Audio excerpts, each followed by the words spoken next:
Uh-oh. Is this thing on? Oh, hey. You're listening to the Hold On With Me podcast, and I'm your host, Riley Joe. Thanks for being here. Welcome back for another episode. I'm so glad that you're here, and we get to dive in together. If you've ever felt misunderstood by anxiety, man, this episode, it's going to be a good one. And I hope there's something that could resonate with you today by what I'm going to share. Now, I got a few different responses. I asked what kind of questions people have when it comes to anxiety. If there's anything that you're wondering about, or maybe you're just trying to understand it for somebody else in your life, what do you want to know? What is it? Let's talk about it. Let's just have a little chat sesh about what we wish people understood when it comes to anxiety. And I've recognized that this can show up differently for everyone. It won't look exactly the same, but I do think this idea that it all just kind of blends together and we can help each other and build each other up when we're dealing with these hard, difficult emotions that truly paralyze us from just living our lives and just having a good time. And instead, we're holding back based out of fear. I'm going to share a message I received, and this person will remain anonymous. And I just want to say I'm so grateful for anyone who asked me a question. And don't worry, I took note of it and I will be sharing on future episodes. But thank you for being vulnerable with me and trusting me enough to share something that was probably really hard to say and ask and doing it anyways. I'm so, so proud of you. And I have permission to share this and we're just going to get to it. So, this is the message that I got. And it says, I get anxious about opening up and being vulnerable, especially with friends or family. I'm afraid they'll judge me or won't like me if I express something vulnerable, even though I know logically they'll accept me as I am. So my question is, how do I navigate difficult or vulnerable conversations with loved ones? Man, this is such a real emotion and feeling. And it can be so tough when the people that we love and want to connect with the most are usually the people we want to try and share these vulnerable things with so that we can have that support system, because it can feel so isolating and alone. And we can be so hard on ourselves and get down and then saying, oh, it's okay, I'm fine, I'll figure it out. When you have people that you can lean on or just to build you up and give you a hug can make a world of a difference. So I see you and I hear you. That is so hard. And today I want to share 3 things that I have found that have been pretty helpful, because I used to feel that way too. It was really hard to open up and to share. I didn't even know how to explain what I was feeling or what I was needing, and that was so tough. So in result, I would just not say anything, because every time I would open up and try to share, I would either start crying, I would get upset, or sometimes even angry, and I would use my voice, my big powerful voice that I have, and it would come out in a way that I wasn't even intending. So right then and there, you probably feel so misunderstood because maybe you're showing up in a different way than the way that you were hoping, and it's hard to even get your point across in the first place. So I want to leave you with 3 key points today that will hopefully give you some encouragement to be able to have these tough conversations with family or friends. And the first one is practice. Practice by yourself. Maybe you're in your car, or you can practice in the mirror. Write it down, or have a conversation with somebody that you might feel comfortable enough to share this with, and practice telling them what it is that you want to share with these people that you haven't had the conversation with yet. That's the first thing. Key point number 2 is, before you have this conversation, let the person know. Oh, that doesn't make sense. First, practice. Practice alone, whether you're in the mirror, whether you're talking to yourself in the mirror or in the car. Write it down. Just get your thoughts out, what it is that you're wanting to say and what you're wanting to share. Because most likely your emotions are going to get the best of you when you get into this conversation. And if you're like me, sometimes I would cry, I would get upset, I would use my big bold voice, and it would definitely escalate the conversation. But instead, if I write down my thoughts and feelings beforehand, then I'm a lot more prepared going into that conversation and knowing what it is that I'm trying to share, what I want to say, and what I'm needing. So that brings me to my second key point is when you go to have this conversation with somebody that you might not feel as comfortable with to share these vulnerable things, is let them know what you need. First and foremost, maybe all you need is for them to listen. Or you could want advice or help. And maybe it's just a simple hug and them telling you that they love you, but let them know what it is that you're looking for, and it will help to know what you can expect from the conversation. So lastly, when you go to have these conversations, start with saying, I'm going to try my best to explain how I feel. I'm not going to be perfect at it, and my emotions might get the best of me. But setting the expectation that this is something very hard and vulnerable that you're going to share, and you're really needing support and kindness and understanding to even be able to share these things with them. And this will invite connection into that relationship as you try your best to share something vulnerable and letting them do the work to support you and to be there for you. And hopefully this is helpful today. And it can be so simple, but you can start with these small little tips to have these meaningful conversations with the people that you love most and let them show up for you by letting them know what you need. Because maybe sometimes people hold back from offering advice or being there for you and just listening. I mean, we're humans, so we all want to fix it. We want to make it better for everybody. So that's our natural tendency probably. But if people know how they can show up for you, it's going to make the conversation go a lot smoother, hopefully. And maybe you'll feel a little bit better to have another conversation like this another time when something else pops up. And I'm just going to put this out here because I personally have felt this way. And then I feel misunderstood. I'm trying to have these tough conversations with people and be vulnerable, especially the people that I love so much. And of course I want to connect with them. And then when it shows up in a different way than what I'm trying to say, it's frustrating and it's hard. And then I honestly just stop sharing, and then I get quiet and I'll tell myself, okay, I'll just figure it out on my own. I don't need anyone's help. I don't want to be a burden. I'm just going to figure it out and I'll be okay. But in reality, we need that support. We need that connection with our loved ones so they can show up for us. And then the healing will continue to keep happening and you'll keep going forward and you'll get more, you'll feel more motivated to keep trying and to get better. And it is going to be hard, but it will be worth it. So thank you for sharing that question with me today. I hope this helps you. And we're all in this together. We're going to figure it out one day at a time. We just got to keep it simple and it will all fall into place. Now, I want to share a few things with you today where I wish people understood when it comes to anxiety. This is a list that I have made over time, and maybe you're like me and you have felt this way in different situations, but I came up with a couple that I really want to share, and then hopefully we can just connect and grow together as we work through these emotions and feelings and trying our best to let people know who we really are and showing up authentically.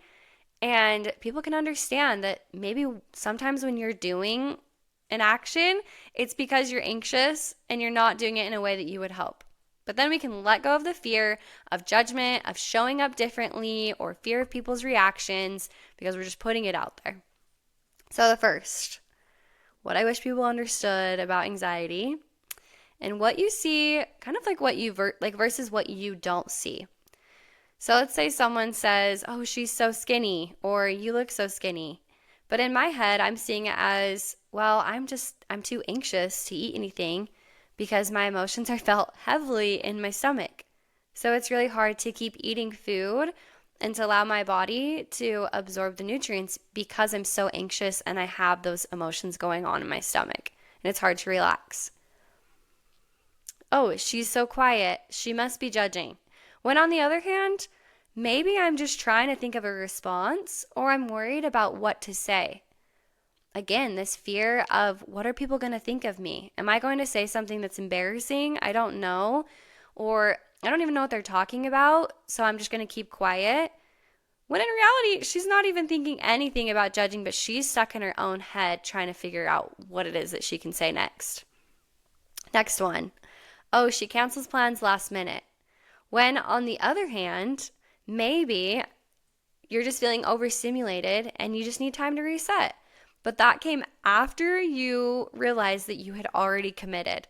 So then you're stuck in this going back and forth of, do I want to go or can I just take time for myself and stay? But it looks different on the outside than what it probably really means. Another one. Oh, just eat it. You'll be fine. This is a big one, especially for me, where a part of me gets anxious anytime anyone gets sick, have a fear of throwing up and food poisoning.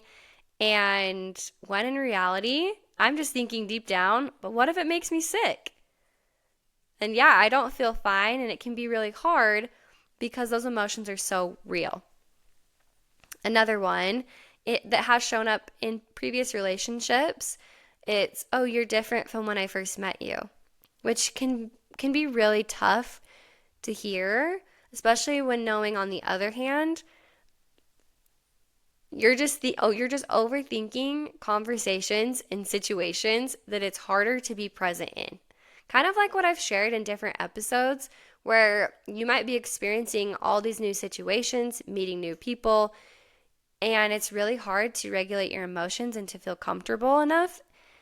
And it's hard to stay grounded and to be present in those moments. A lot of overstimulation.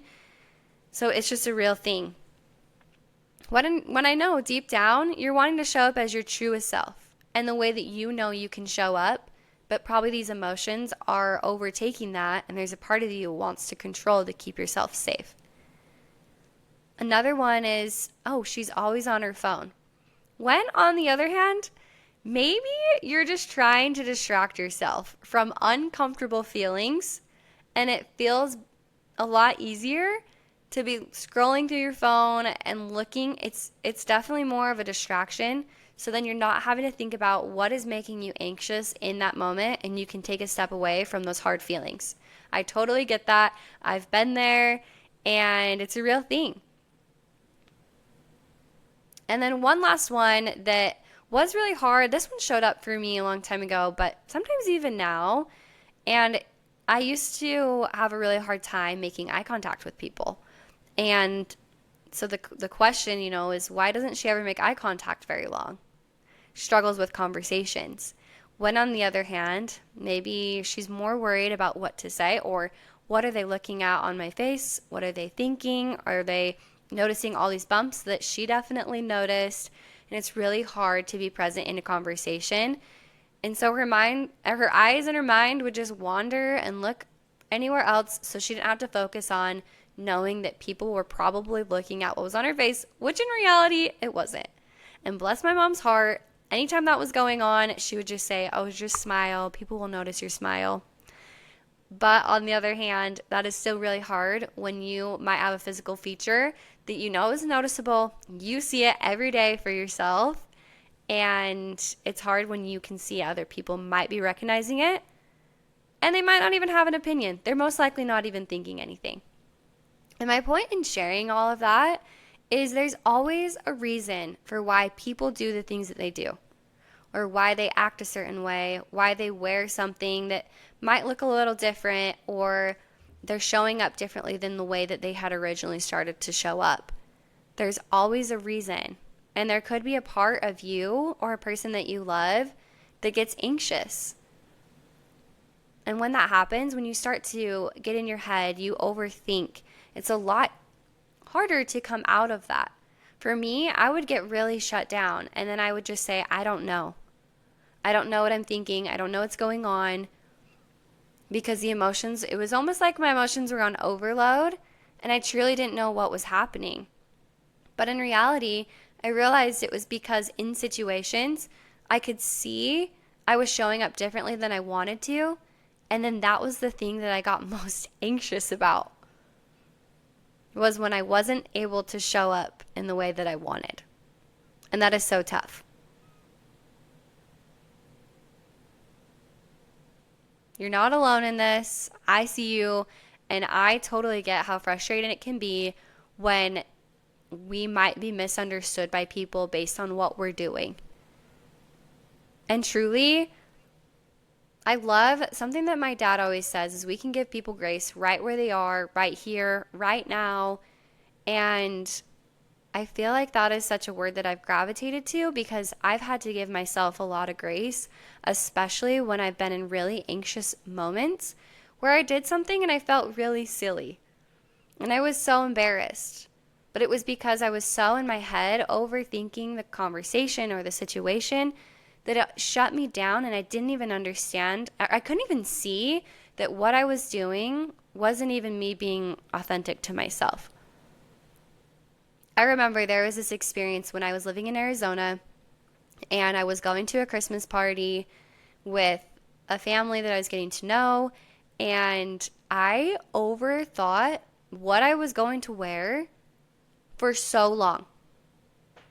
My younger self, she was overthinking what to wear. Okay, well, maybe they're going to be doing this, or what if we do this? So I need to be prepared for this because last time I was wearing something totally opposite that didn't even work. I want to be able to play pickleball, but then, and all these thoughts are just ruminating in her mind, just over and over and over. And now looking back, I didn't realize how shut down she had became.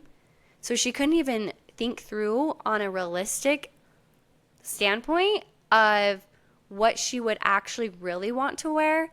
And it didn't matter if she was going to be playing pickleball or anything else. She could wear what she wanted and feel comfortable and confident in it. But instead, she got so shut down with all those overthinking thoughts that she showed up in something that was, now looking back, I just have to laugh about it because it's like I would have never worn that anyways, anywhere, anytime. And the better part, it was on Christmas Eve too. So these pictures that I had, I just remember feeling so embarrassed that that's what I had shown up in. But at the same time, I had to give myself grace and knowing that I was like my younger self, she was just trying to do the best that she could. At the time, new situation, new people, so much going on. She was also missing her family and having these experiences that were so different than what she knew back home. She had to give herself grace. And sometimes we do make decisions when we're anxious, and it's going to be something totally opposite than what we would have wanted to do, but it's okay. We can work through it.